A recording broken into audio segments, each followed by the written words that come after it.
Welcome to Poly Talk with Kat and Jamie. I'm Kat. And I'm Jamie. And we're going to be doing a series of 6 videos for you. And we're going to be talking about different relationship aspects and topics. And while our focus is mainly on polyamory or non-monogamy, a lot of the topics and aspects that we talk about can be applied across the board to any type of relationship. So we invite you to join us for our series of interviews, and we're going to jump in. So today, Jamie, what's our topic today? Today we're talking about societal expectations and conventional thinking.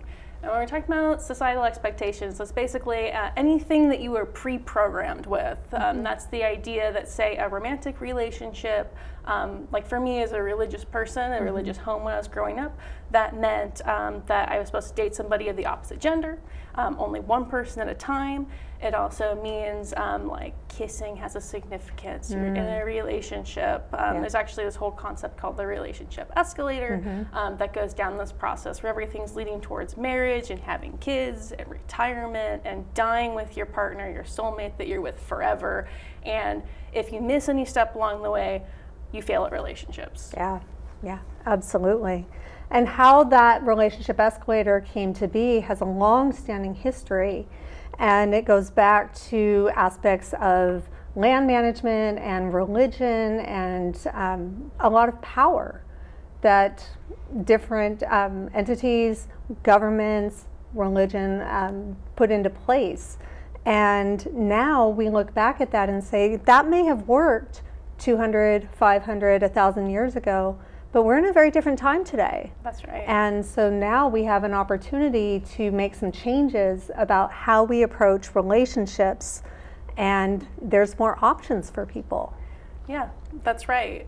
I think when it comes to this particular problem, one of the first and most important things to ask yourself is, why am I getting in a relationship with this person? Because the person that you're selecting is one of the most important decisions to make. And how do you even know if they're a good selection? And that's a really good question. And some of that starts with, how much do you know yourself? That's right. And how much do you love yourself? Are you in a relationship with yourself first and foremost? And I think a lot of people forget that they have a relationship with themselves. Oh yeah, absolutely. Because relationships, I always like to say to people, is you have yourself, you have your partner, and then you have this sacred third, which is who you are when you're together. And you always have to maintain that autonomy to actually have a healthy relationship. Beautiful. So my relationship with me always comes first. Absolutely, I agree. I've been working on that relationship for quite some time now, and it really does make a difference. Yeah. Really makes a difference. And so one of the aspects of societal expectations and conventional thinking when it comes to relationships is that when two people become pair bonded, they now belong to each other. Yeah. And there's a lot of that loss of autonomy as to who am I? And even language, we talk about this as my husband or my wife or my partner. We talk about the collective we constantly, and how we make decisions that are based completely on how it's going to impact that other person, and like you said, that sacred piece of the we, which has now become really the main entity rather than a piece of the two individuals coming together. Yeah, I'd say that also starts putting expectations on the relationship where now you're in charge of making me happy and also keeping this roof over my head, and self-actualization comes into it. We start putting a lot of expectations on one person to fulfill everything we need, like our intimacy needs and our friendship needs and our hobbies and everything else. Right. And that all comes down to that, like, if our relationship doesn't have all of this, and it doesn't all fit in this bucket, and it's not my responsibility to take care of it anymore, it's our responsibility. Yes. It tends to just degrade the relationship, and that's how you end up with a roommate instead of a romantic partner. Absolutely, and I absolutely know what that feels like. I was married for 25 years, and it's unfortunate that the relationship devolved in almost exactly that same way, where we went down this road of really growing apart and not wanting to be with each other anymore because we stifled each other so much.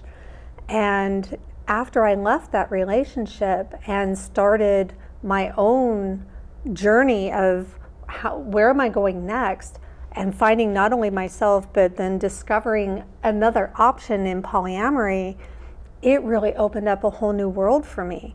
And yet, when I jumped in, I still had all these societal thoughts and expectations about what a relationship was supposed to be. Oh, yeah. And I'm trying to fit it into these multiple people and trying to navigate having these various relationships. And those exact things around time and scheduling. Well, this is our time. And it's like, well, no, this is my time, and I'm sharing it with you. And it was such a difficult concept for me in the very beginning. And so over time, I've learned some skills and some tools of how I can actually grow into living a non-monogamous life very successfully. I think it's almost impossible to live, first off, to have a healthy polyamorous relationship, but also to have a healthy monogamous relationship if you're not willing to look at these pre-programmed scripts and decide, I'm going to do relationships on purpose, I'm going to live my life on purpose, and I'm not just going to follow the script and go on autopilot. So as I want to say, I went down a very similar path where I had people where I got to talk things through and really do relationships on purpose. It's made a huge impact on my overall happiness and success in life. Wonderful. And that really is one of the key pieces, is rewriting those old scripts, rewriting those societal expectations for how it's going to work for you, because it's going to work differently for everybody. And everyone has to then make their own decisions and their choices as to how they want their relationship to work for them, and then how they communicate that with a potential partner or partners, and how that's all going to work and fit together. Yeah, absolutely. Nice. So we were talking about maintaining your autonomy in a relationship, and self-care, I think, is the #1 way to make that happen, which is to say, I feel miserable, I feel lonely, I feel like if I had this relationship, then I'd be happy. I feel like incomplete. Whatever that feeling is, that's important to start with. What is it that you can do for you to boost your mood and feel good? Because it's good to feel good. If you can't make yourself happy, it's a lot to ask somebody else to do it for you, because you don't even know what to ask for. Like for me, like going and getting a massage is in my self-care routine where I'm just like, this is something that makes me happy, or taking myself out on a date. Like, do you have a self-care routine? Massage is also one of mine, because you know, there's a lot of body work that I think we both do in our jobs and working with clients. It takes a lot of body work to deal with emotions and deal with connecting with people. And for me, I love going down to the beach and really connecting in nature. That's one of my self-cares, is connecting in nature. And meditation, spending time in meditation and really going inward and listening to that little voice, and you know, that little voice where she comes out, she speaks to you, and so many times we're taught to ignore that little voice. And so really tapping into her and listening to her. I usually call that your intuition, your higher knowledge is another thing people call that. And that's basically your gut feeling, or what feels right in your heart. And that's very personal. It's not something somebody else can tell you if it's the right thing to do. It's something that you have to tune into. And you're absolutely right. We're all of us taught to just be nice, just give them what they want, just do it, just follow these societal scripts. And we end up ignoring our own body telling us, I don't want to do that. Exactly. Exactly. So true. And that's also part of rewriting those scripts, is really learning how to tap in and listen to yourself, listen to those gut feelings, and then make decisions that are going to be best for you. And once you kind of go through that, there's also this piece of finding your community. That's right. I find that to be really important, because the thing about habits is they come back. So if you're a type of person who tends to isolate, and then feel really sad, and that brings out the depressions and the anxieties. There's a reason for that, because we are communal creatures and we need community.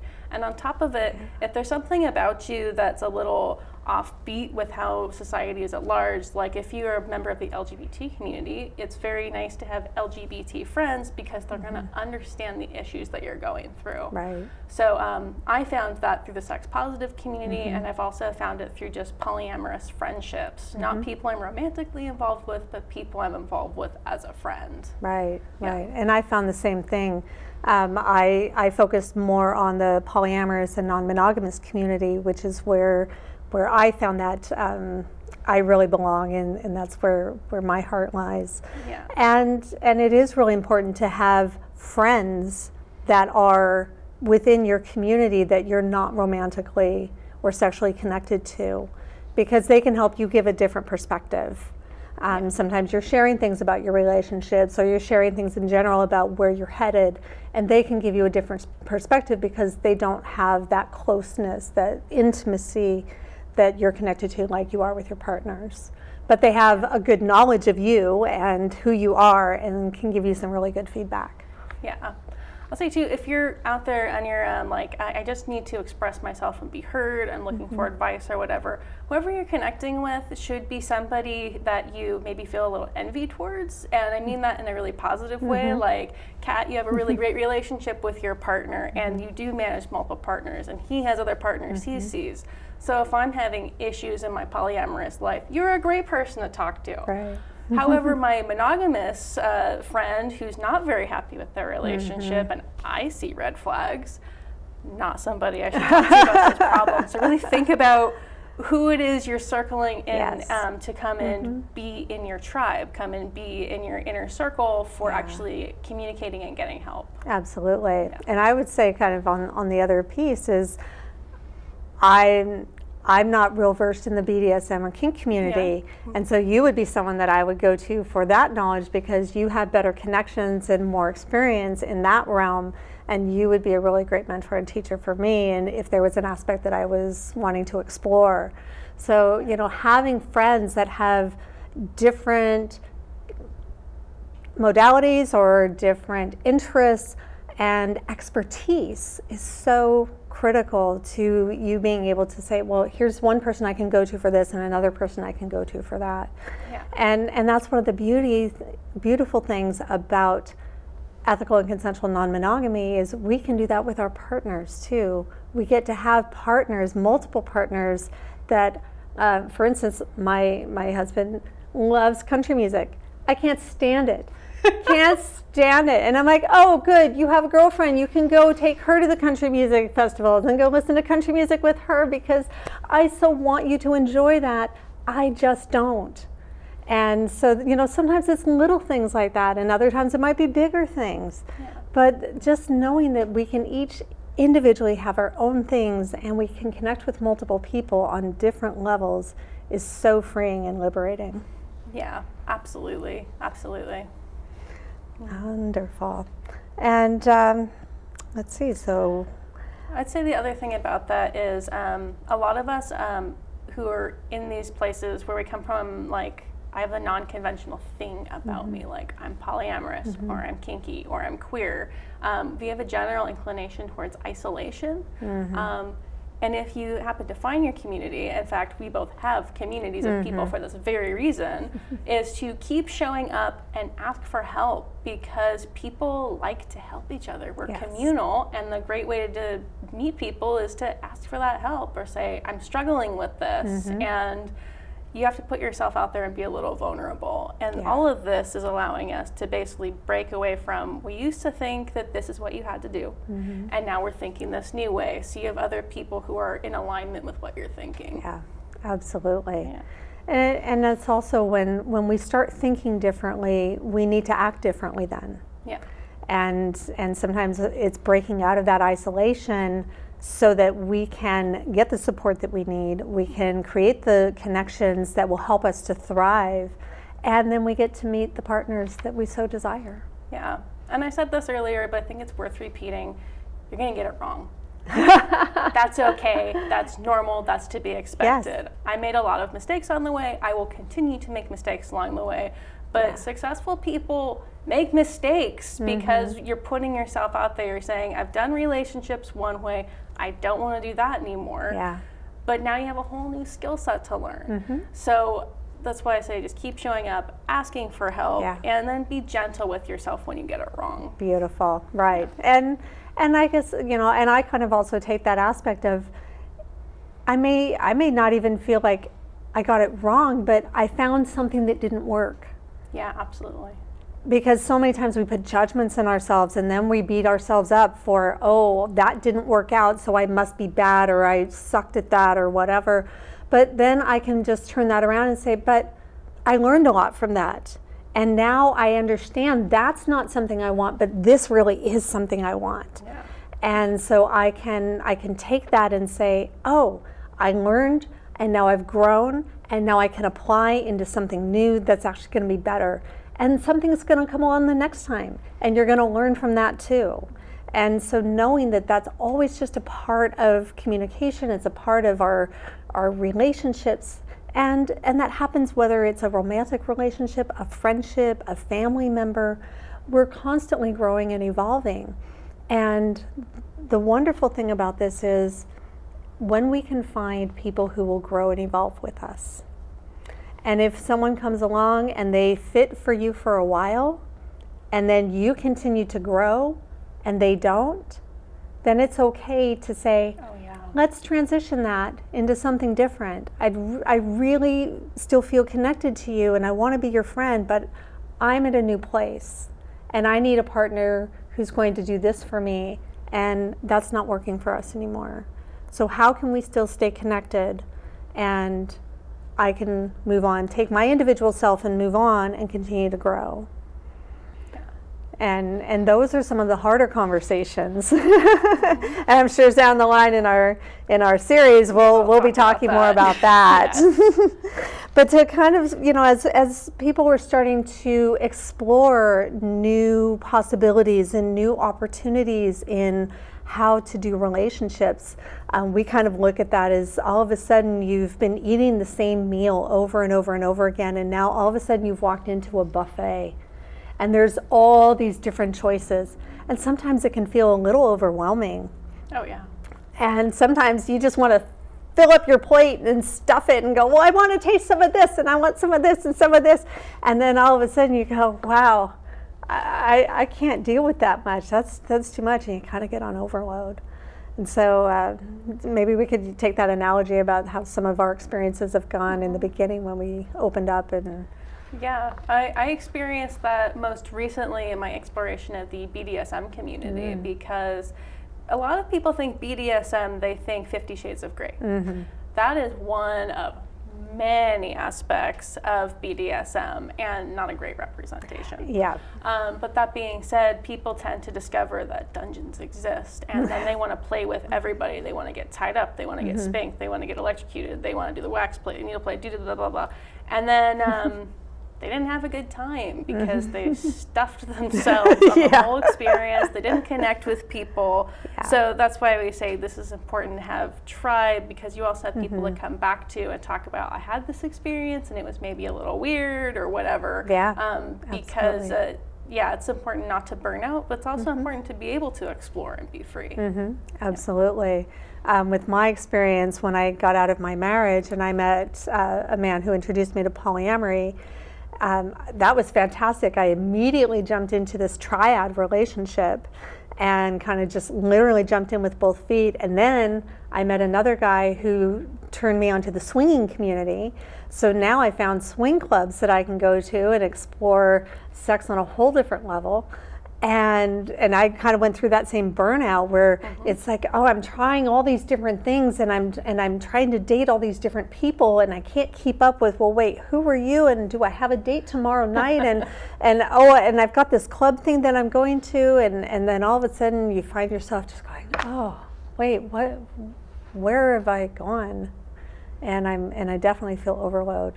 And so that's a very normal experience when you find and start to live this open lifestyle, Yeah. and you know, that you're trying relationships or experiencing sexuality in a new way.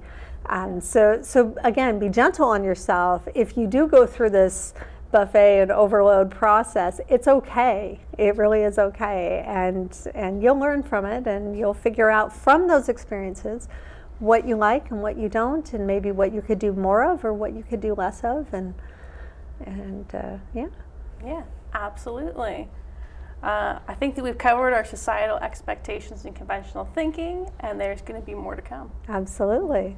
So if you're a polyamorous woman and you're seeking to build some tribe and sisterhood, join me, Kat, at the Professional Polyamorous Sisterhood. Visit our website, and you can find me there at the links below. And if you happen to not qualify as a woman, you can always work with me. I put on events through Given Consent, and you can always check us out. And if you'd like more of this, don't worry, we're going to be back talking about broad-based intimacy. Excellent. Thank you so much, Jamie. Thank you, Kat.